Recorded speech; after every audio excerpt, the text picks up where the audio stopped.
Ajaran Jawa bukan agama, karena agama menurut perspektif sastra Jawa artinya tidak beraturan, tidak beradab. Sementara ajaran Jawa itu sangat beradab.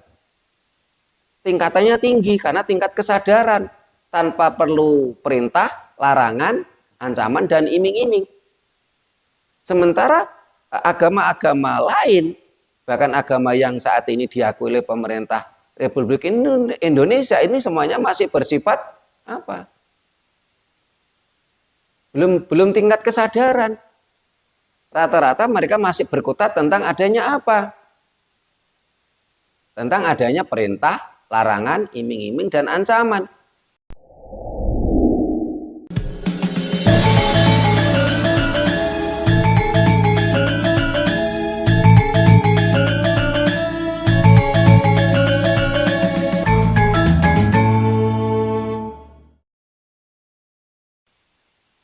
Rahayu.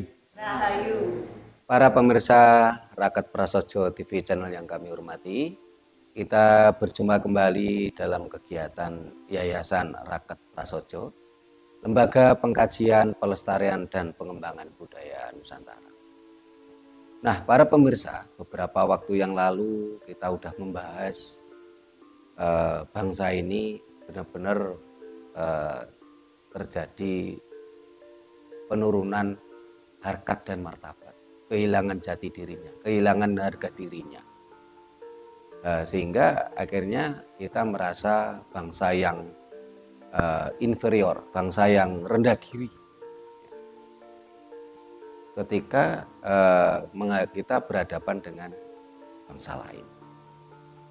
Dan semua itu merupakan dampak dari terjajahnya jiwa-jiwa kita, jiwa-jiwa Nusantara yang tidak lagi merdeka jiwa kita. Padahal kalau kita bicara tentang ideologi, bicara tentang ajaran yang mampu menguatkan jiwa-jiwa kita, ini kita harus paham betul bahwasanya di Indonesia ini ada banyak sekali berbagai ajaran, berbagai ideologi, ajaran lokal. Tetapi di sisi lain kita harus paham betul ketika bicara dunia, ini ada berbagai ajaran-ajaran, ada berbagai agama. Kalau saya pernah membaca di medsos itu, di dunia ini ada kurang lebih 4.200 agama, dan ada kurang lebih 2.500 Tuhan. Tetapi kemarin ada beberapa orang yang memberikan informasi dari 4.200 agama yang tercatat tadi, ini ada pembaruan. Ternyata saat ini tercatat di dunia ini ada 7.000 agama. Ada 7.000 agama. Kalau yang pernah saya baca itu 4.200 agama. Ada 2.500 Tuhan. Bahkan kalau menurut pemikiran saya, Tuhan di dunia ini ya sebanyak manusia ada di dunia ini. Kalau saat ini di dunia ini ada kurang lebih 8 miliar manusia, ya tentunya Tuhan itu ada 8 miliar. Karena Tuhan itu merupakan perspektif dan imajinasi manusia itu sendiri. Ketika kita ditanya, duluan mana Tuhan dengan manusia? Bagi orang yang mabuk dogma akan mengatakan ya duluan Tuhan. Karena Tuhan itulah yang menciptakan manusia, kata mereka yang mabuk dogma. Tapi secara nalar sehat, kita akan mengatakan apa? Ya duluan manusia. Karena kalau tidak ada manusia, siapa yang menyebut Tuhan? Tidak ada. Ketika manusia ada, itu pun juga belum tentu langsung ada Tuhan. Tapi dengan berkembangnya pemikiran-pemikiran manusia tadilah, baru akhirnya sang manusia tadi menyebut adanya Tuhan. Sehingga akhirnya dari berbagai manusia-manusia di dunia ini, dari berbagai suku bangsa di dunia ini, akhirnya mereka memiliki imajinasinya masing-masing, memiliki perspektifnya masing-masing tentang Tuhan. Sehingga ada suatu bangsa yang memperspektifkan Tuhan itu seperti manusia super.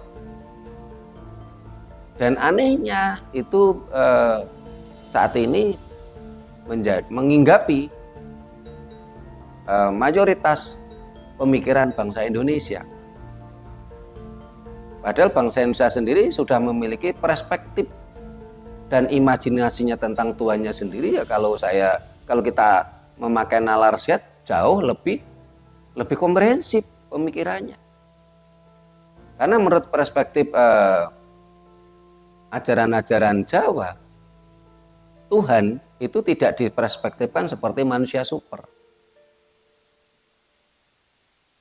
Nah, ketika di dunia tercatat ada 4.200 agama, bahkan info terakhir saya membaca ada 7.000 agama, dan ada 2.500 Tuhan, dan ini semua merupakan ajaran lokal.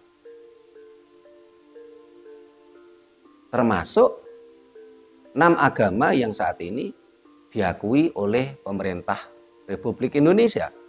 Kalau kita telah secara logika dengan nalar sehat, semua adalah ajaran lokal. Karena itu akan kita bahas saat ini dengan tema semua agama di dunia, termasuk yang ada di Indonesia, semua adalah ajaran lokal. Saya lebih suka menggunakan kata ajaran daripada agama. Karena ajaran Jawa bukan agama, gitu loh. Sehingga saya katakan semua agama di dunia, termasuk yang ada di Indonesia, ini semua adalah ajaran lokal. Kita akan bahas, akan kita bedah tentang tema itu. Ya. Ini di Sanggar Budaya Rakyat Prasojo saat ini terbagi dua kerja ini nampaknya. Di sini kita rekaman, yang di belakang sana sedang merumuskan bahan ajar sekolah Sinau Jawa yang sedang kita rancang, yang nantinya untuk memunculkan bibit-bibit manusia-manusia yang mengerti tentang ajaran Jawa.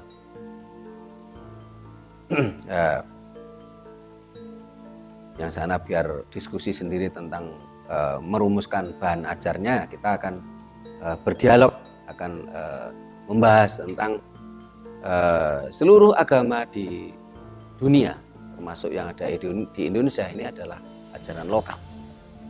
Ini siapa dulu yang mau memulai, ada kondotakon, ada pertanyaan, ada yang mau disampaikan. Nah, bagi para pemirsa yang nanti merasa ada yang kurang jelas, ya seperti biasa, silakan bertanya atau berkomentar di kolom komentar, atau untuk lebih lanjut ini bisa menghubungi nomor HP atau WA kita yang ada di deskripsi. Karena beberapa hari ini kita admin banyak menerima WA dari Bekasi, dari Kalimantan, maupun dari daerah-daerah lain. Ini siapa dulu yang mau mencoba dulu? Mas Anton dulu, silakan. Rahayu Romo. Ya, Rahayu Mas Anton. Kalau memang agama di seluruh dunia ini adalah bersifat lokal, Ya. apakah ada ciri-cirinya apa, dan indikasinya itu apa aja? Ya, terima kasih Mas Anton. Ya. Ya. Mas Uji, silakan. Nah, ini Rahayu Mas Uji. Kalau kita melihat penduduk di dunia ini kan memang berbagai macam ras dan suku dan ini, dan itu kalau menurut saya kan mereka punya keyakinan atau spiritual itu kan sendiri-sendiri. Masing-masing. Ya, itu apakah itu yang disebut dengan keyakinan atau agama lokal itu? Terima kasih Mas Puji ya. Ini Mas Puji ini hanya sekali waktu ikut tampil karena biasanya duduk di belakang layar sebagai kameramen. Ini kebetulan ada istrinya ini sehingga yang nunggu kameranya, sehingga Mas Puji bisa tampil di depan. Pak Isman nanti mau ditanyakan silakan. Rahayu, Rom. Rahayu. Ya, yang saya tanyakan, kalau semua agama di dunia lokal, ajaran lokal, nah itu kalau di Indonesia kan ya banyak agama, yaitu yang membedakan antara ajaran lokal dengan ajaran agamanya itu yang saya maksud. Itu. Terima kasih Pak Ismanati. Bu Wati, silakan ditanyakan. Oh, belum ada pertanyaan. Baik. Nah, dari pertanyaannya Pak Ismanati dan pertanyaannya Mas Anton serupa, mirip ya, serupa. Apa yang dimaksud dengan ajaran lokal? Indikatornya apa? Pak Ismanati antara agama dan ajaran tadi. Nah, sehingga judul kita berjudul materi kita saat ini berjudul semua agama di dunia termasuk di Indonesia merupakan ajaran lokal, atau merupakan agama lokal juga bisa lah kan. Kenapa? Karena selama ini mereka ya menganggap apa yang mereka yakini itu menjadi agama dan dilembagakan. Yang awalnya merupakan keyakinan-keyakinan lokal, ajaran-ajaran lokal ya, ini terus dilembagakan, dibukukan. Sementara kalau kata agama sendiri kan ada dua perspektif. Menurut perspektif Yunani dan saat ini menjadi dirumuskan di KBBI, Kamus Besar Bahasa Indonesia, kata agama ini kan berarti tidak, agama itu kacau. Agama tidak kacau. Mereka punya perspektif, punya pemikiran, mereka memiliki konsep. Siapapun yang memeluk agama atau siapapun yang beragama diharapkan tidak kacau, alias beraturan, alias beradab. Tetapi kalau perspektif di dalam sastra Jawa, itu tidak, agama itu aturan. Sehingga agama berarti tidak beraturan, tidak beradab. Ini kan bertolak belakang. Sehingga di video kita yang terdahulu judulnya apa? Ajaran Jawa bukan agama. Ajaran Jawa bukan agama, karena agama menurut perspektif sastra Jawa artinya tidak beraturan, tidak beradab. Sementara ajaran Jawa itu sangat beradab. Tingkatannya tinggi karena tingkat kesadaran, tanpa perlu perintah, larangan, ancaman, dan iming-iming. Sementara agama-agama lain, bahkan agama yang saat ini diakui oleh pemerintah Republik Indonesia, ini semuanya masih bersifat apa? Belum tingkat kesadaran. Rata-rata mereka masih berkutat tentang adanya apa? Tentang adanya perintah, larangan, iming-iming, dan ancaman. Mereka masih terfokus pada sebuah dogma, iman, dan dalil. Sehingga sangat terasa lucu sekali. Kalau secara logika, ya tentunya sebagai contoh begini. Sebuah pabrik HP, sebagai contoh pabrik HP Samsung. Ketika pabrik HP Samsung tadi mengeluarkan produknya HP, tentunya akan disertai dengan manual buku pedoman cara mengoperasikan. Atau taruhlah mobil Toyota, atau taruhlah umpamanya TV Panasonic. Sebuah pabrik ketika mengeluarkan produknya tentu akan disertai dengan manual buku pedoman pemakaian.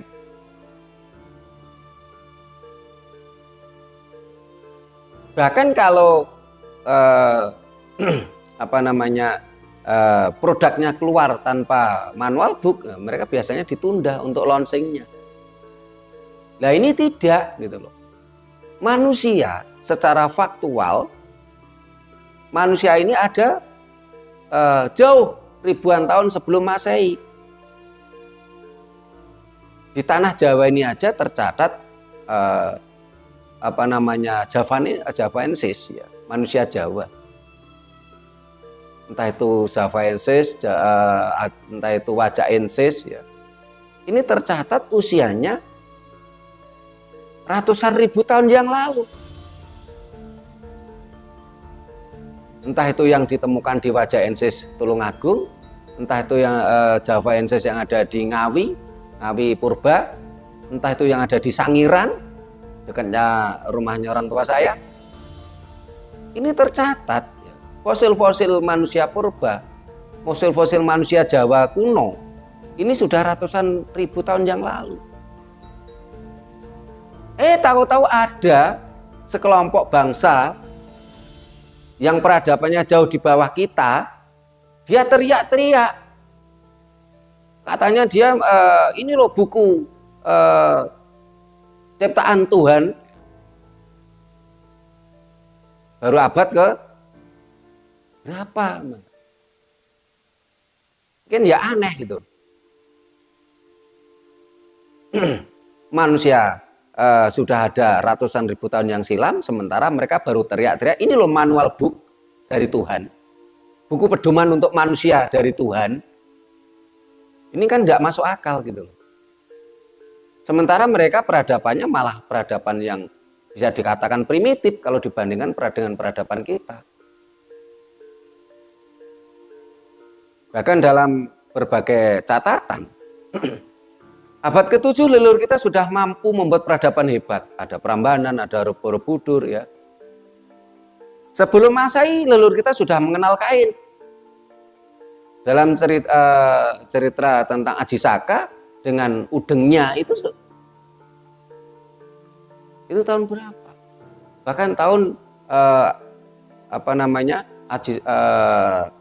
Sri Mahapunggung pertama itu dengan Empu Hubayun 911 sebelum Masehi. 1500 tahun sebelum Masehi kita sudah mengenal wayang. 2500 tahun sebelum Masehi kita sudah mengenal punden brunda. Kita sudah mengenal kain. Sementara mereka abad ke-7, ya. Kalau saya pernah baca kesaksian dari Raja Persia tentang orang-orang Timur Tengah, waktu itu mohon maaf mereka baru orang Jawa mengatakan wah lagak cawetan gitu loh. Mereka telanjang dada, hanya cawetan, hanya yang ditutup hanya kemaluannya aja. Peradaban mereka jauh lebih primitif daripada kita. Tahu-tahu mereka mengatakan ini loh ada manual book dari Tuhan.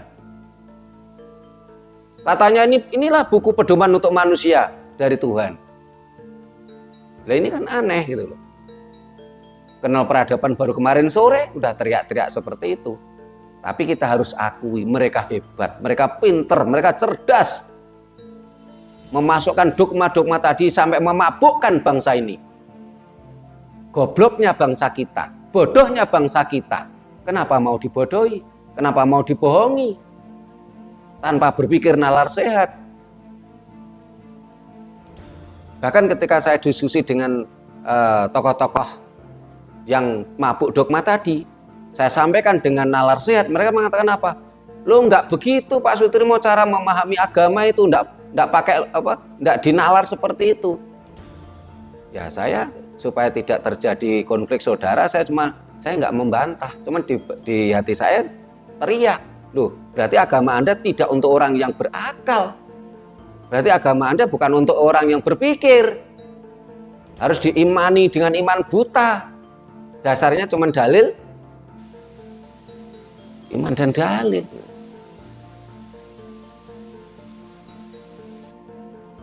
Ini kan sesuatu kekonyolan gitu. Kenapa kita tidak pernah mau berpikir sehat gitu? Apakah itu benar secara logika? Manusia sudah ada ratusan ribu tahun yang silam, manual booknya baru muncul kemarin sore. Mosok kalau memang itu Tuhan semesta, dia akan lebih bodoh daripada pabrik Samsung, pabrik Toyota, pabrik TV Panasonic? Tentunya kan tidak. Dan saya yakin Tuhan semesta itu akan memberikan tuntunan mulai manusia itu ada di muka bumi. Dengan apa? Manusia dibekali dengan nalarnya, dengan otaknya, dengan hati nuraninya. Itulah pedoman yang semestinya. Dan itu semenjak manusia ada di muka bumi, tentunya dia ada nalar yang dia harus berpikir sehat dan dia punya hati nurani. Itulah ajaran Jawa selalu berpedoman apa? Yang pertama ada haik logis, tinuming nalar. Alam semesta harus sesuai, harus sinergi, kenyataan, kasunyatan, realistis, dipandu dengan hati nurani. Itulah ajaran Jawa Gomo Budi Jiwa Buddha. Itu semenjak manusia ada di muka bumi, bukan kok manusia ada ratusan ribu tahun yang silam, manual booknya baru muncul kemarin sore. Ini yang, nah terus apa indikatornya kalau itu merupakan ajaran lokal? Pertanyaannya Mas Anton. Apa buktinya agama itu agama lokal? Apa buktinya ajaran itu ajaran lokal? Coba kita cermati, kita tidak perlu sebut merek. Kita nalar dengan nalar sehat kita dan para pemirsa pun ikut berpikir, merenungkan. Apakah benar agama yang ada itu adalah agama lokal? Coba kita renungkan. Satu, di dalam agama-agama tadi itu menyebut Tuhannya dengan nama lokal, bukan nama semesta. Dengan nama lokal. Coba renungkan. Entah itu agama yang diakui pemerintah atau yang tidak diakui oleh pemerintah. Kalau agama yang diakui pemerintah kan ada berapa? 6 sekarang. Kalau agama yang tidak diakui pemerintah karena ajaran lokal saat ini banyak sekali. Coba renungkan. Semuanya nama Tuhannya nama lokal. Tidak perlu kita sebut merek, nanti ada yang kebakaran jenggot. Kita renungkan. Nama Tuhan mereka nama lokal. Nama dari mana asal agama tadi muncul dari benak manusia.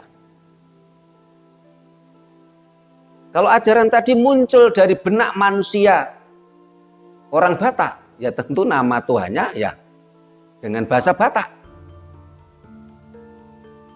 Kalau ajaran tadi muncul dari manusia Israel, yang tentu namanya dengan bahasa Israel. Kalau ajaran tadi muncul dari manusia-manusia Arab, ya nama Tuhannya nama Arab. Kalau ajaran tadi, agama tadi muncul dari Meksiko, ya nama Tuhannya adalah nama yang ada pada bahasa Meksiko. Kalau ajaran tadi muncul dari benak pemikiran manusia-manusia orang India, ya tentunya dengan nama Tuhan dengan bahasa India. Coba renungkan, tidak perlu dijawab. Renungkan, dijawab di hatinya masing-masing. Tidak perlu dijawab secara vulgar karena kita takutnya nanti ada yang kebakaran jenggot, ada yang pentol korek, mudah terbakar karena kedewasaannya kurang. Nama Tuhannya nama lokal. Terus ajarannya mereka bukukan dengan apa? Dengan bahasa lokal.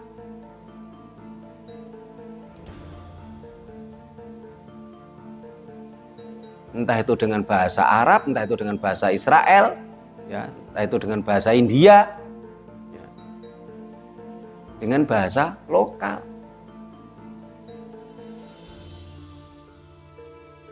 Jadi nama Tuhannya dengan bahasa lokal, nama lokal hasilnya. ajarannya memakai bahasa lokal. Berasal dari mana ajaran tadi muncul dari benak manusia tadi gitu.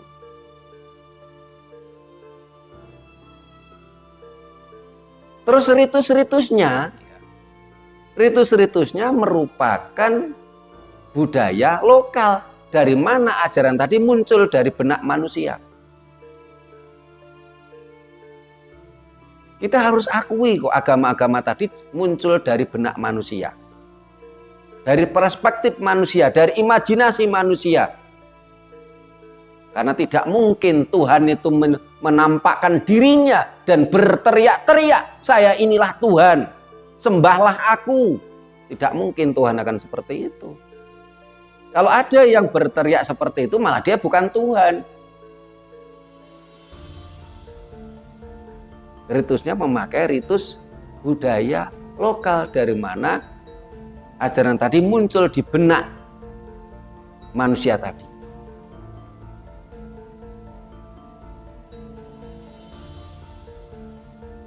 Itu ciri khasnya.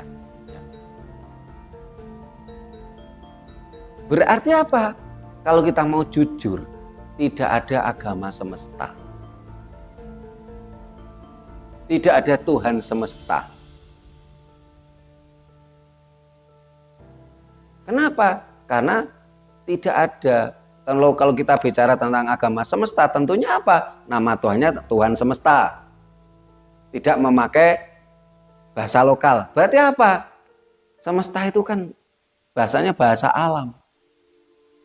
Bahasa alam, bahasa jiwa. Kalau kita bicara semesta. Kenapa? Karena manusia ada jiwa, tumbuh-tumbuhan ada jiwa, hewan juga ada jiwa. Dan disitulah bahasa jiwa. Bahasa jiwa itu tentunya tidak akan bisa dijadikan bahasa manusia.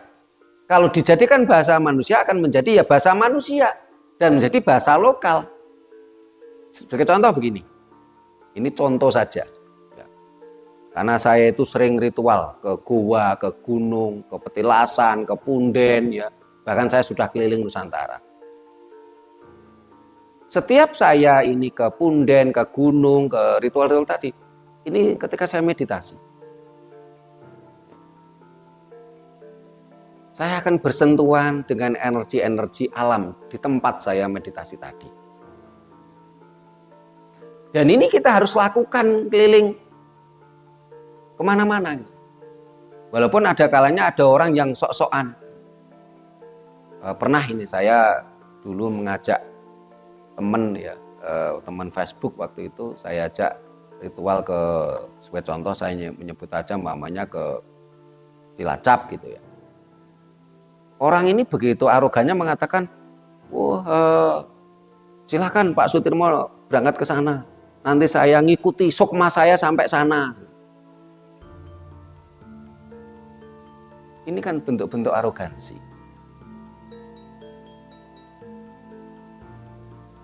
Kita tidak boleh seperti itu. Kenapa? Karena memang kita sekali waktu juga harus pergi bersinergi dengan alam.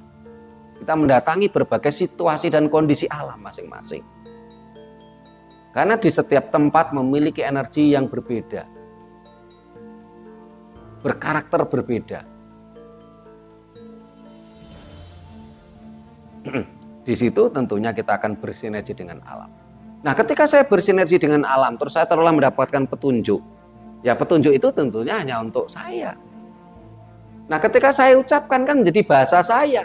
Bahasanya Sutrimo. Karena Sutrimo kebetulan orang Jawa, akhirnya menjadi berbahasa Jawa. Ini namanya menjadi bahasa lokal. Bahasa Jawa. Karena itulah ketika saya berkomunikasi dengan teman-teman orang Batak, orang Sasak, orang Dayak, saya selalu lebih mengedepankan apa? Bagaimana tata cara kita bersinergi dengan alam.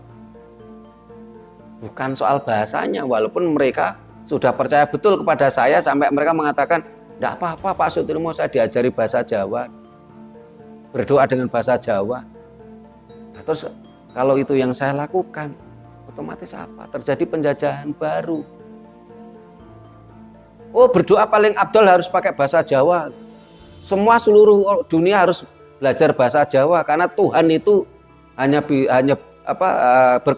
berkomunikasi dengan Tuhan itu hanya dengan bahasa Jawa. Kalau itu terjadi, kita malah merendahkan Tuhan.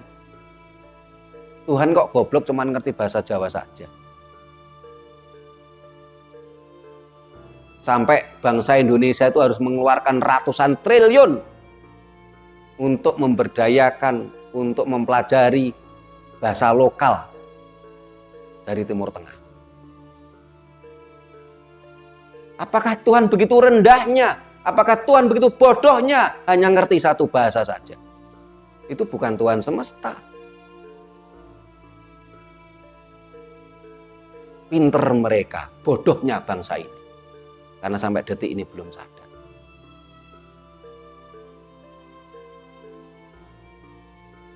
Secara logika itu sangat menyedihkan. Gitu.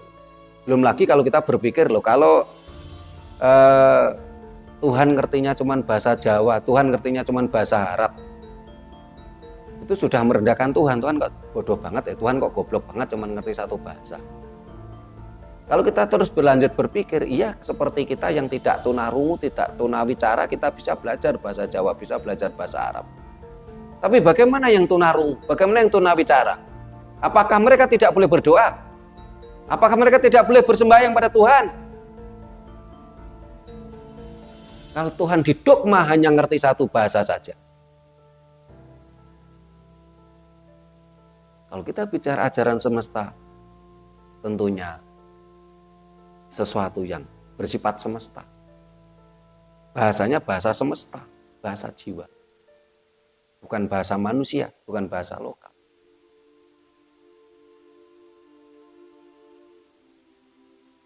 Ritusnya, kalau ritus itu kan sudah tergantung ragawi, ya tentunya tergantung manusia-manusia tadi.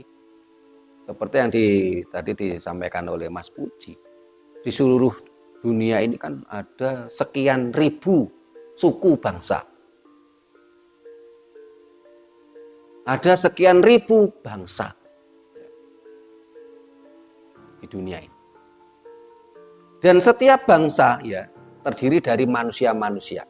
Dan setiap manusia itu selalu pastilah memiliki imajinasinya, memiliki perspektifnya tentang Sang Maha Pencipta, tentang Tuhannya. Dan setiap manusia dan setiap suku bangsa tadi, suku bangsa itu setiap sekumpulan manusia-manusia tadi, tentunya mereka memiliki bagaimana mereka menata hidupnya bersama kelompoknya. Ini kan falsafah hidup mereka. Inilah adalah ajaran. Tentunya pemikiran orang di Timur Tengah atau orang Jawa tidak mungkin kita paksakan kepada bangsa lain. Ini kan namanya terjadi penjajahan gitu. Karena setiap manusia, setiap suku bangsa, setiap bangsa memiliki tata caranya masing-masing. Dan itu sesuai dengan situasi dan kondisi yang ada. Dan setiap manusia, setiap sekumpulan manusia atau suku bangsa tadi akan memiliki perspektifnya masing-masing tentang Tuhannya. Sehingga sering kali saya sampaikan, Tuhan itu ya sebanyak manusia ada di muka bumi ini. Kalau saat ini tercatat kurang lebih ada sekitar 8 miliar manusia, ya Tuhan ya sebanyak itu. Tapi kalau yang tercatat saat ini kan, yang pernah saya baca ada 4.200 agama, ada 2.500 Tuhan. Terus kemarin ada yang memperbarui katanya agama ada 7.000 di dunia ini. Sehingga kalau kita sudah memahami itu, ya bangsa ini harus sadar, bangsa ini harus cerdas gitu loh. Kita tidak perlu minder, kita tidak perlu inferior tentang ajaran-ajaran leluhur kita. Walaupun waktu dikatakan itu ajaran lokal. Ya enggak apa-apa, lokal, semuanya juga lokal kok. Orang-orang yang mengklaim katanya agamanya itu agama yang paling sempurna, dia mendapatkan firman Tuhan. Secara logika aja enggak masuk akal kok. Manusia sudah ada ratusan ribu tahun yang silam, manual booknya baru muncul abad ke-7 itu. Itu kan sesuatu yang tidak mungkin gitu loh. Apalagi setelah kita cermati, manual book tadi malah bertentangan dengan hukum alam. Manifestasi Tuhan adalah manifestasi alam semesta. Loh, kalau manual booknya itu bertentangan dengan hukum alam, tentunya perlu kita pertanyakan apakah benar itu manual book dari Tuhan. Atau hanya sekedar imajinasi si manusia tadi. Menurut sesuai kehendak hatinya. Kesadaran itu yang terus kita bangun. Kecerdasan itu yang harus kita bangun. Itu indikator tentang ajaran lokal. Jadi dari apa yang saya sampaikan tadi tentunya kita bisa berpikir. Ajaran lokal cirinya adalah nama Tuhannya nama lokal. Dari bahasa asal ajaran tadi. Karena itu memang muncul dari perspektif si manusia tadi. Sehingga tadi saya gambarkan, saya taruhlah meditasi, saya dapat petunjuk, ya. Terus saya sampaikan kepada sahabat saya. Tentunya karena saya orang Jawa muncullah dengan bahasa Jawa, berarti kan lokal. Kalau saya orang Arab, ya tentunya saya meditasi, saya dapat petunjuk, ya. Saya keluarkan dengan mulut saya, otomatis dengan bahasa Arab. Saya berikan kepada sahabat saya. Dan sahabat saya dogma untuk percaya tanpa nalar sehat.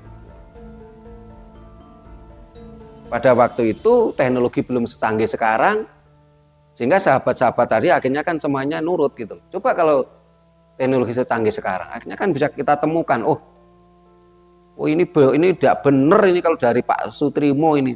Oh ternyata sebelum Pak Sutrimo sudah ada yang memiliki ajaran ini. Oh ini, wah ini mengada-ada. Karena pada waktu itu teknologi belum secanggih sekarang, tentunya kan semuanya terdogma dengan begitu mudahnya.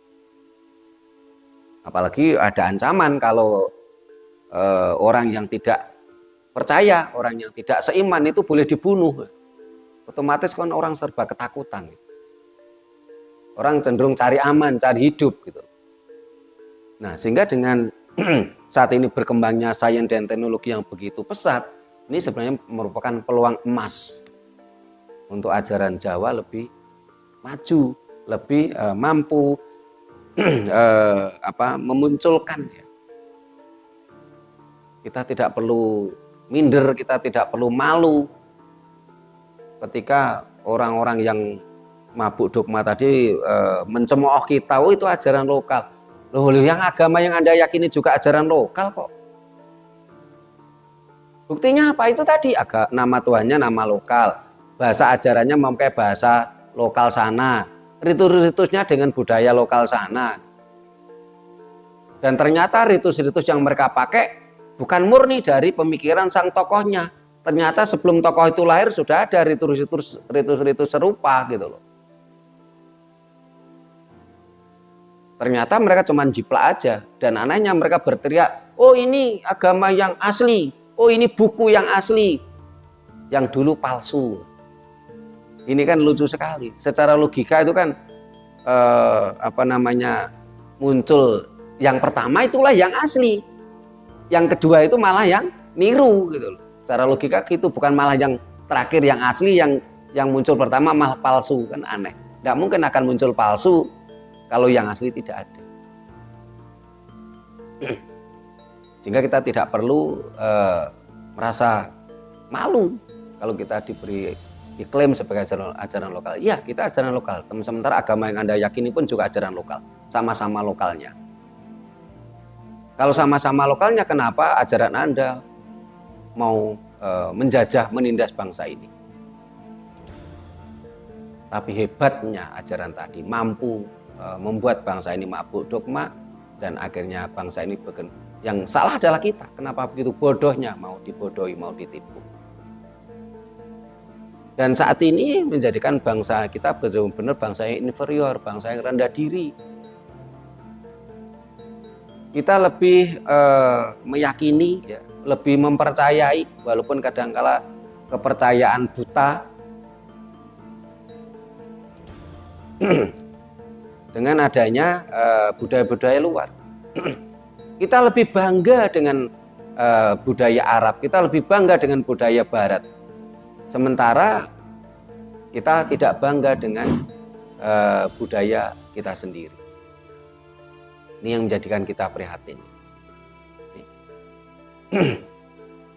Ya, ada lagi yang ditanyakan, Mas Puji? Berkaitan dengan agama lokal ya. Yeah. Ini ya, pertanyaan ini juga sebenarnya sering dari pemirsa masyarakat Prasojo TV itu. Yeah. Kita ini memang apa namanya ajaran, terutama kita sebagai orang Jawa ya. Yeah. Ajaran Jawa itu kan sudah banyak yang mungkin ditenggelamkan, juga mungkin orang tua atau leluhur kita dulu itu kurang memberikan literasi pada cucu-cucunya atau anaknya. Sekarang ini yang sangat-sangat tidak tahu orang itu kan ajaran Jawa itu kan banyak yang mengatakan ajaran Jawa itu kapitayan. Ada yang terpopuler itu kan. Jadi nah, terus ada ini apa namanya, orang Jawa ini kan sering menggunakan simbol-simbol Eyang Semar. Ini ajaran apa istilahnya, ajaran leluhur Jawa ini yang benar itu yang apa itu Romo? Kalau seperti kalau klaimnya mereka itu kan kalau agama itu pasti punya kitab, pasti punya pemimpin gitu. Nah, sekarang kalau orang Jawa itu kita mengetahui pemimpinnya siapa, kitabnya itu apa, itu gimana Romo? Terima kasih Mas Puji. Mas Anton, ada tanya lagi?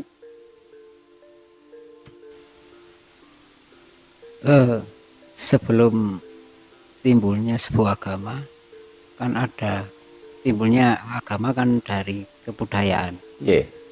Sebelum ada budaya itu ada apa? Terima kasih Mas Anton. Bupati, Pak Isman, ada ditanyakan? Saya ke Mas Anton dulu biar nanti berurutan dengan Mas Puji. Jadi ya benar, agama itu dari budaya. Entah itu agama, entah itu ajaran, ya, karena ajaran Jawa kan bukan agama, tapi gama. Ini semua berasal dari budaya. Nah, sebelum budaya ada apa? Ya tentunya tidak ada apa-apa. Kenapa? Karena budaya itu dari kata budi dan daya. Budi lan doyone menungso, itulah budaya. Ketika manusia lahir, manusia itu menangis, ini kan sudah budaya.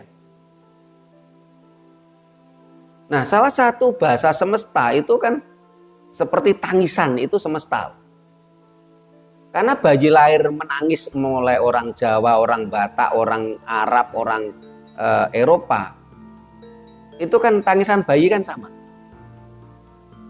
Apa kalau orang Jawa itu kalau nangis itu namanya nggih, terus orang orang Arab nehi kan juga enggak toh. Apa terus orang Arab itu ai ya enggak. Nah, bayi lahir itu kan menangis, itu kan bahasa semesta. Seluruh dunia bayi menangis sama. Inilah semesta. Inilah budaya awal gitu. Nah, setelah itu barulah terbentuk budaya yang dipengaruhi oleh lingkungan. Namanya bayi lahir, ya, kalau orang Jawa dulu itu kan biasanya di pusernya itu dipotong dengan welat. dengan ring pulung. Kalau di tempat lain barangkali dipotong dengan senjata, yaitu pisau. Kalau sekarang zaman canggih pakai gunting. Orang Jawa kan pakai mulet. Ini budaya. Agama itu muncul dari budaya. Tetapi bagi orang yang mabuk dogma mengatakan bahwasanya agama dulu baru budaya. Sebelum mereka menganggap budaya itu muncul dari agama. Tidak. Kita logika saja, coba pakai logika. Duluan budaya atau duluan agama? Ya duluan budaya. Karena agama merupakan spiritual culture. Agama merupakan budaya spiritual. Ya. Terus ke Mas Puji. Memang kita prihatin ya, karena banyak teman-teman kita penggiat budaya Jawa itu kan termakan, sehingga akhirnya mereka mempercayai kalau agama orang Jawa dulu itu adalah kapitayan. Kita prihatin. Kalau orang awam percaya saya maklum, tapi kalau mereka penggiat budaya Jawa kok percaya itu saya prihatin gitu loh. Kenapa? Karena kata kapitayan ini baru dimunculkan oleh almarhum Dr. Sunyoto, Ketua Lis Bumi pada waktu itu. Beliau merumuskan agama Jawa adalah kapitayan. Kapitayan itu dari kata pitoyo. Pitoyo itu bahasa Jawa kromo inggil dari pitoyo, pitados, percaya. Karena munculnya kepercayaan terhadap Tuhan yang Maha Esa ya. Akhirnya Dr. Sunyoto kata kepercayaan tadi menjadi kapitadosan atau menjadi kapitayan. Nah kalau orang awam langsung percaya saya maklum lah, tapi kalau para penggiat budaya Jawa kok percaya itu saya prihatin. Berarti nun sewu ya kopi ini kurang kental gitu. Anda belajar tentang Jawa belum dalam gitu. Apakah hal ini Dr. Sunyoto salah? Tidak. Dr. Sunyoto kan cuman menggambarkan situasi yang ada, karena memang yang berkembang di masyarakat saat ini ada kepercayaan terhadap Tuhan yang Maha Esa, bahkan itu ada undang-undangnya. Bahkan di GBHN tahun 73 itu sudah muncul itu kepercayaan terhadap Tuhan yang Maha Esa. Bahkan pada masa pemerintahan Orde Baru di TVRI, satu-satunya media televisi pada waktu itu ada mimbar kepercayaan terhadap Tuhan yang Maha Esa. Dr. Sunyoto nggak salah, karena Dr. Sunyoto menceritakan kenyataan yang ada pada waktu semasa hidup beliau. Tapi ketika kita bicara keilmuan lebih dalam, tentunya kita harus belajar lebih dalam. Dari berbagai literasi tidak pernah ada literasi bicara tentang kapitayan. Terus mereka mencoba mereka-reka. Kapitayan itu dari kata dasar taya, diartikan suwung. Ini tambah jauh sekali, karena taya, toyo itu artinya malah air, bukan suwung. Jangan digaduk-gadukkan dengan cara cocok logi. Memang dalam konsep Jawa ada konsep suwung. Tapi suwung itu artinya bukan taya. Kalau memang taruhlah ini kita dengan akal pendek saja. Oh suwung, bahasa suwung itu adalah toyo. Tentunya kan agamanya bukan kapitayan, tapi ketayaan seharusnya. Karena kata dasarnya toyo. Ini kan terlalu mengada-ada dalam cocok logi. Kapitayan kata dasarnya pitoyo. Dapat awalan K atau ke, akhiran an, jadi kapitayan. Jangan mudah cocok logi gitu, karena ajaran Jawa ini berdasarkan apa? Tenemuing nalar atau hik logis. Yang kedua adalah kasunyatan atau realistis. Yang ketiga, semua harus sinergi dengan jagat cilik jagat gede. Bawana ageng bawana alit. Sinergitas mikrokosmos makrokosmos. Kita harus benar-benar belajar kritis. Kalau tadi Mas Puji tanya, kalau di agama kan tuh ada kitab sucinya. Jawa, apakah ada kitab sucinya? Apakah ada tokohnya? Di dalam budaya Jawa, ini kan jelas pedomannya fenomenal, ekologis. Setiap manusia memiliki nalar masing-masing. Nah, tentunya penalaran-penalaran itu kan berbeda-beda. Nah, penalaran-penalaran itu akan berkembang di kelompoknya masing-masing. Setiap kelompok akan memiliki penalaran masing-masing. Karena orang Jawa bilang, putih beras kinario kinoso. Kinoso oleh siapa? Kelompoknya. Itu yang dimaksud dengan tokohnya masing-masing. Tokoh dan di Jawa tidak ada konsep, ya. Sebagai contoh begini.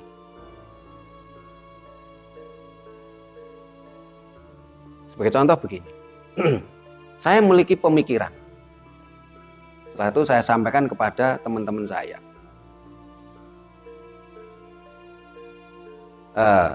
Supaya berkembang, terus saya berpikir pokoknya orang yang tidak percaya dengan konsep saya pateni, bunuh gitu. Coba kalau seperti itu, ya tentunya kita bisa menguasai.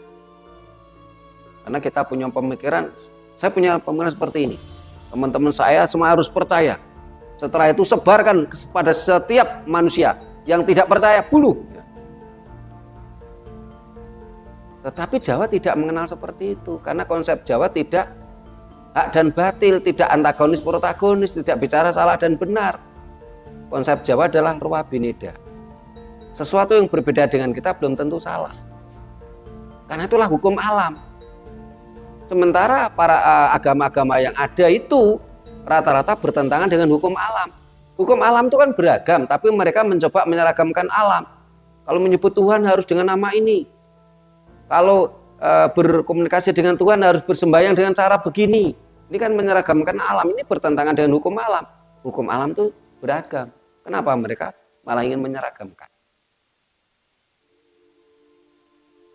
Jawa tidak seperti itu.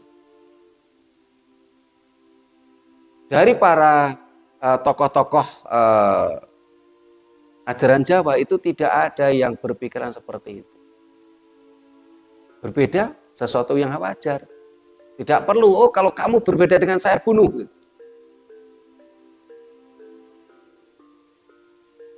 Apa hak kita membunuh orang lain hanya karena perbedaan pendapat? Nah, terus fakta di lapangan, fakta sejarah, agama-agama yang seperti itu, karena tokohnya itu selalu membunuh dan membunuh, akhirnya apa? Tokoh mereka semuanya mati terbunuh kok. Karena setiap makhluk di bumi ini, di muka bumi ini tidak akan bisa lepas dari hukum alam. Karena dia banyak membunuh semasa hidupnya, dia pun akhirnya matinya juga terbunuh. Saya tidak perlu sebut agama apa itu. Karena tokohnya banyak membunuh, akhirnya mereka pun mati dibunuh. Dibunuh oleh siapa? Oleh kelompoknya sendiri. Yang berseberangan pemikiran berikutnya. Kenapa? Ketika kita ingin menyeragamkan alam, alam akan membuat warna baru dari warna yang ada. Bahkan dengan konsep itu, berbeda kelompok, berbeda keyakinan, hanya rebutan kata O dan A, mereka bunuh-membunuh, jutaan manusia mati. Apakah seperti ini yang mau kita cari? Jawa tidak seperti itu. Itulah sebabnya tokoh-tokoh Jawa ini banyak sekali. Dan mereka tidak saling menyalahkan. Mereka selalu among rasa. Bagaimana sebagai contoh tokoh-tokoh itu saling menghormati. Semasa hidupnya, bahkan setelah itu pun juga mereka tidak saling menyalahkan.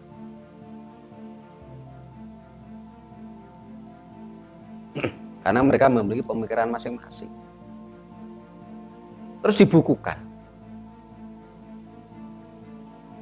ajaran Jawa memang tidak begitu bukan tidak boleh, boleh-boleh saja, tapi tidak terfokus untuk dibukukan. Walaupun ada beberapa artefak, manuskrip, relief, lontar, mereka tapi tidak fokus seperti itu. Kenapa? Sesuatu yang dibukukan ini menjadi orang Jawa serat garing. Sementara pedoman ajaran Jawa adalah serat teles. Serat teles itu alam semesta yang selalu berdinamika. Nah, kalau ditulis menjadi serat garing, serat kering. Sementara sesuatu yang dianggap baik, sesuatu yang dianggap bijaksana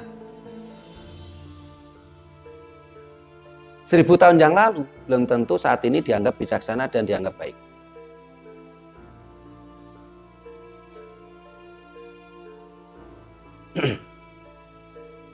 Apalagi kitab suci tadi, kalau kita lihat di dalam sejarahnya, itu rata-rata dibukukan ratusan tahun setelah sang tokoh meninggal.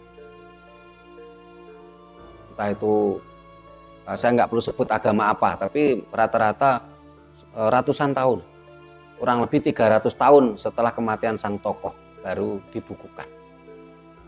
Tentunya kalau kita mau pakai akal sehat, apakah ini masih otentik? Saya kira sangat jauh dari keasliannya. Kenapa? Hukum alam selalu dinamis, selalu berubah. Orang Jawa bilang apa? Sak dawa-dawane lurung, sik dawa gurung. Sepanjang-panjangnya jalan masih panjang tenggorokan manusia. Selain itu, ketika menjadi serat kering, menjadi kitab suci, ini kan menjadi way of life, pandangan hidup. Sementara orang Jawa selalu berpedoman serat teles, dan itu menjadi perilaku sehari-hari, menjadi lifestyle, gaya hidup. Ketika bicara tokoh, hampir semua tokoh-tokoh ajaran Jawa semuanya meninggalnya moksa. Moksa itu adalah kasampurnaning urip lan pati. Semuanya moksa. Ini kan sesuatu kehebatan tersendiri yang dimiliki oleh leluhur kita. Sementara, mohon maaf, agama lain, ajaran lain, tokohnya apa? Ada yang mati diracun. Ada yang mati diracun oleh umatnya sendiri. Ya, entah apapun alasannya, pokoknya faktanya mati diracun. Ada yang tokohnya mati sebagai narapidana. Tokohnya. Terus ada yang tokohnya mati diracun oleh wanita yang dia tiduri. Kenapa wanita tadi tega meracuni sang laki-laki tadi yang meniduri dia? Karena suaminya dibunuh, saudara laki-lakinya dibunuh, bapaknya dibunuh. Siapa yang tidak dendam? Apakah tokoh-tokoh seperti ini bisa dikatakan tokoh mulia? Sementara tokoh-tokoh ajaran Jawa adalah mati moksa. Moksa itu adalah ilmu mengurai materi. Kasempurnaning urip. Karena di dalam ajaran Jawa, urip itu langgeng, hidup itu kekal. Yang tidak kekal adalah raga kita. Ketika raga kita itu sudah tidak bisa kita pakai, wong Jawa ngarani kurungane manuk jebol, ya manuke mabur, kembali ke alam semesta.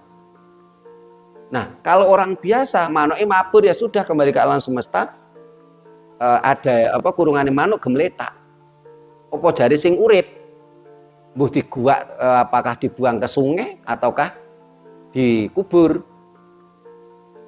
Tetapi bagi yang orang punya kelebihan, itu apa? Raganya atau korongan manuk tadi dia ure dengan kemampuannya sendiri. Supaya apa? Yang anasir tanah kembali ke tanah, anasir api kembali ke api, anasir air kembali ke air, anasir udara kembali ke udara. Bagi yang tidak memiliki kemampuan lebih, biar diure oleh anak-anaknya yang hidup. Coba kita renungkan dengan akal sehat. Luar biasa ajaran kita.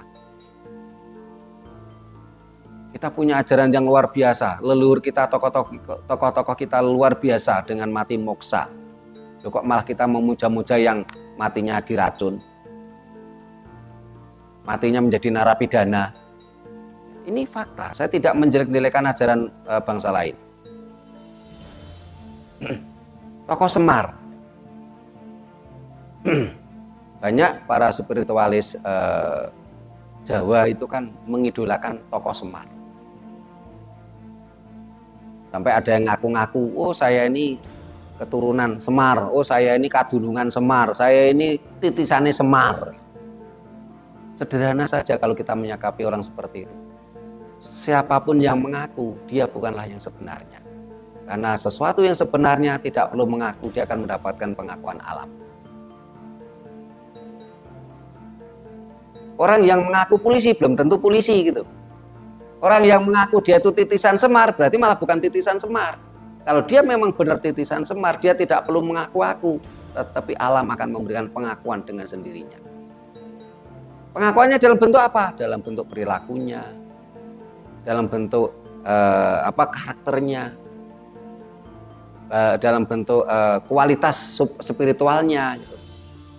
Sehingga jangan heran kayak kemarin kita pergi ke Petilasan waktu kita ngeruat Mas Anton, ada orang yang ngaku-ngaku titisan Semar. Tapi supaya tidak terjadi konflik ya kita diam aja, kita dengarkan. Oh ya itu titisan Semar. Kenapa kita kok memuja-muja Semar? Semar itu kan karakternya kan pamomong. Ya. Semar itu pamomong. Nah orang yang sudah kita tidak perlu mengaku titisan Semar, tapi kalau kita ini bisa momong siapa? Momong sesama manusia, momong alam semesta. Ini karakter Semar. Nah, seringkali kadangkala ya kita ini belum bisa jadi pamomong.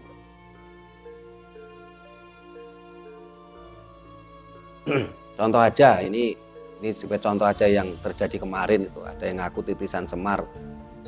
Kita menghormati dia, supaya kita minta ke juru kuncinya untuk membuka doa. Juru kuncinya dilemparkan ke dia berdoanya dengan bahasa asing. Dia tidak bisa ngomong dirinya sendiri, dia tidak bisa ngomong alam semesta. Nah, tentunya kan sudah bertolak belakang yang ngaku titisan Semar. Dia berdoa dengan bahasa Arab, ini bukan tanah Arab kok. Dia tidak bisa ngomong. Nah setelah dia selesai berdoa, kita memulai dengan cara berdoa kita. Itu dia malah pergi gitu. Kenapa? Karena kita berdoa dengan cara Jawa. Dia bukannya ngikuti ritual kita, dia pergi. Jadi dia tidak bisa jadi pamomong. Terus Semar ini adalah merupakan titisan dewa. Di situ ada penyatuan antara ya Semar itu ya menungso ya dewa. Dewa itu dep ya sinar.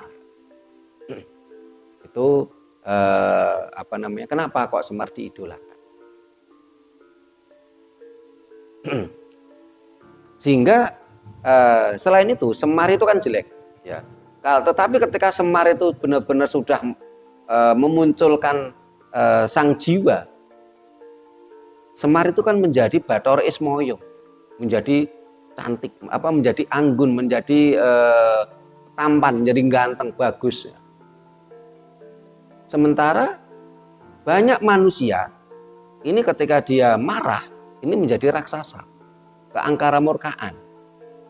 Padahal semasa kehidupannya dia mencoba bercasing, dia mencoba berpenampilan kan baik ya, dia berperilaku baik, seolah-olah dia orang baik, tapi di dalamnya ternyata dia penuh dengan keangkara murkaan, raksasa.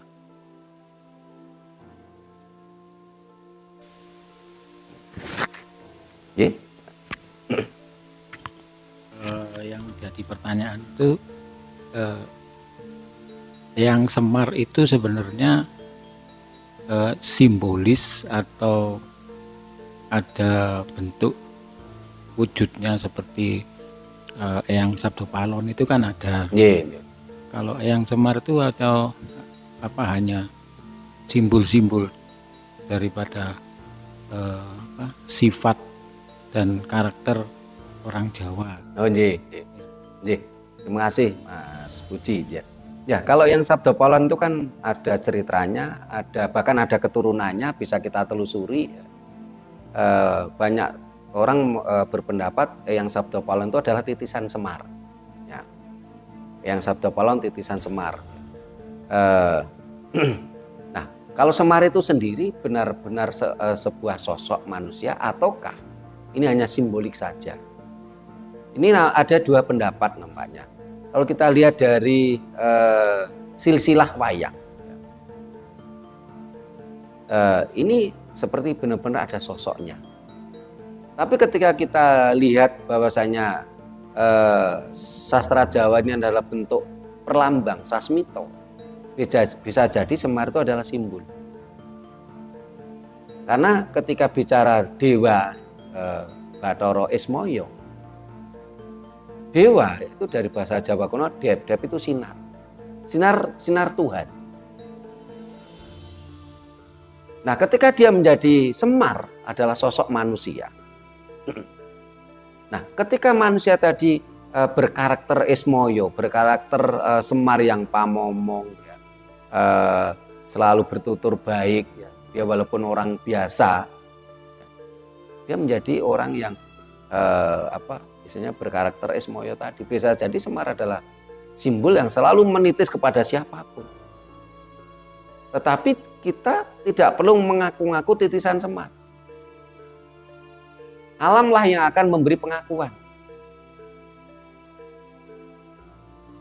Cirinya kan yaitu tadi, dari perilakunya, karakternya, kemampuan spiritualnya.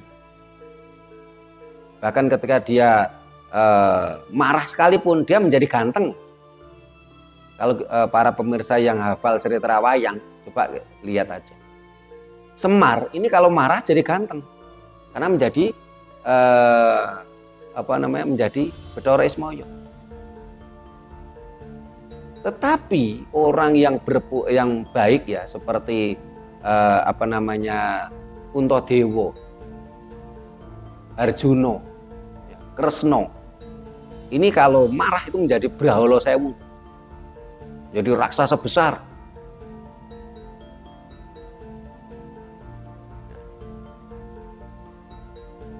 Untuk berkarakter menjadi Semar itu kan sangat sulit. Dalam kemarahan pun dia menjadi orang yang baik, dia menjadi orang yang ganteng, bukan menjadi sesuatu yang bersifat raksasa gitu.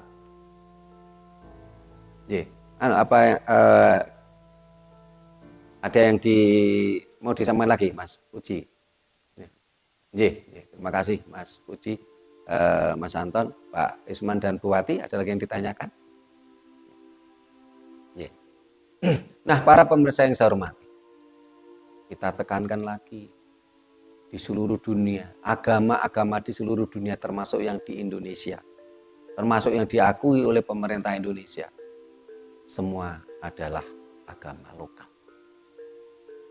Karena mereka memenuhi kriteria. Indikatornya adalah nama Tuhannya nama lokal, ajarannya memakai bahasa lokal asal dari agama tadi, dan ritus-ritusnya memakai ritus-ritus dari budaya-budaya lokal asal agama tadi berasal. Semuanya agama lokal. Kebodohan bangsa ini yang mau dibohongi, tidak mau berpikir cerdas. Yang diiming-imingi fata morgana. Dan anehnya, kita diiming-imingi yang itu milik kita sendiri. Kita diiming-imingi surga itu milik kita. Kita diiming-imingi bidadari, itu milik kita. Kita diiming-imingi pahala, itu milik kita. Karena surga, pahala, bidadari itu adalah bahasa Jawa. Bahasa Jawa kuno. Kita ditakut-takuti ancaman neraka, dosa. Ingat, neraka dan dosa pun milik kita. Bahasa Jawa. Ajaran-ajaran agama-agama Dayoh itu tidak punya surga, pahala, dan bidadari. Mereka juga tidak punya neraka dan dosa. Apakah begitu bodohnya kita? Sampai kita tidak mau berpikir cerdas, kita tidak mau berpikir logika sehat. Sehingga terus-menerus kita di dalam cengkraman mereka, menjadi kebodohan-kebodohan itu. Ketika kita bicara seperti ini, ada orang-orang yang sok agamis itu kadang-kala menyerang kita. Katanya ajaran Jawa itu ajaran yang baik. Kok ini kok menyerang orang? Saya katakan saya tidak menyerang. Saya membukakan kebenaran. Saya tidak menyerang. Tetap saya tidak mau menyerang ajaran luar, ajaran lain. Tapi kita membukakan nalar. Kebenaran-kebenaran harus kita buka lebar. Mereka mengatakan, kok sukanya ngubek-ngubek banyu bening. Bangsa ini sudah tenang. Katanya Pendito Jowo kok seneng ngubek-ngubek banyu bening. Ingat, saya selama ini tidak pernah mengaku-ngaku Pendito Jowo. Bahkan saya tidak pernah mendogma orang lain untuk memanggil saya mulai Romo, Bopo, Kanjeng, tidak. Saya ingin mengajak bangsa ini untuk berpikir cerdas. Kenapa saya kok ini mengubek-ubek banyu bening? Tidak, saya tidak mengubek-ubek banyu bening. Dan saat ini kalau menurut saya bangsa ini tidak dalam posisi banyu bening. Tapi kalau dikatakan banyu tenang iya, tapi tenang belum tentu bening. Dan ingat, ketenangan, kedamaian itu memang penting. Tapi lebih penting lagi adalah kemerdekaan. Merdeka jiwa raga kita tidak dijajah. Itu jauh lebih penting. Kemerdekaan jiwa raga bangsa ini lebih penting daripada sekedar ketenangan. Kalau kita merdeka pasti kita tenang. Tapi kalau kita tenang belum tentu merdeka. Kalau kita berprinsip seperti itu, kayak kemarin kenapa leluhur kita harus berperang untuk mencapai kemerdekaan 1945? Padahal pada waktu itu pemerintah kita sudah tenang loh. Tapi waktu itu pemerintah bukan pemerintah RI, tapi pemerintah Hindia Belanda. Kalau kita lihat fakta sejarah, waktu itu tenang, masyarakat kita tenang di bawah, tapi itu tadi di bawah penjajahan pemerintah Hindia Belanda. Pergerakan ekonomi jalan, nyatanya apa? Banyak pabrik-pabrik, banyak perkebunan, banyak pabrik gula, semua jalan.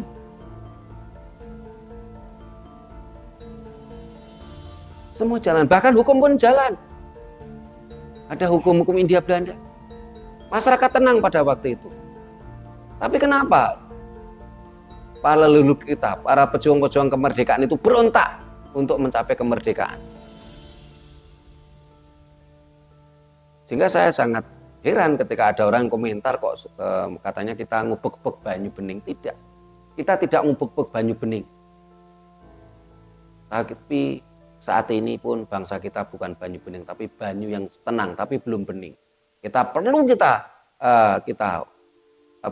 tunjukkan kebenaran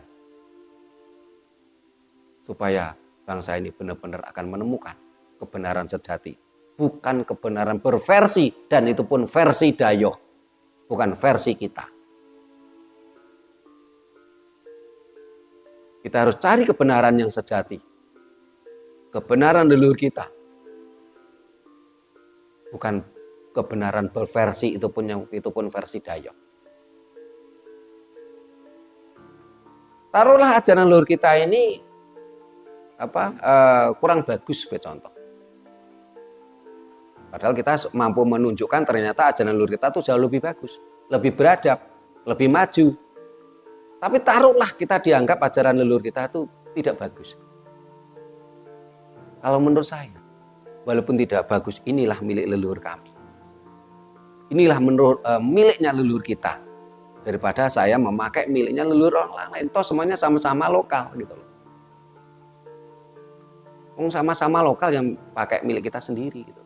Apalagi setelah kita kupas ternyata ajaran leluhur kita jauh lebih hebat, lebih baik, lebih beradab, lebih komprehensif, lebih high logic ketimbang dari ajaran-ajaran luar yang ternyata jauh di bawah kita.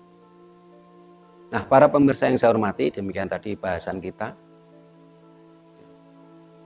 Seluruh agama di dunia termasuk di Indonesia adalah agama lokal.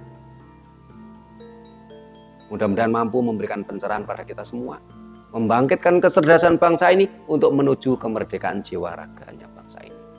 Kita tidak terus-menerus dijajah oleh ajaran luar. Nah, para pemirsa, sampai di sini dulu kita cukupkan. Sampai ketemu di lain kesempatan. Terima kasih. Sampai jumpa di kegiatan kita lainnya. Rahayu.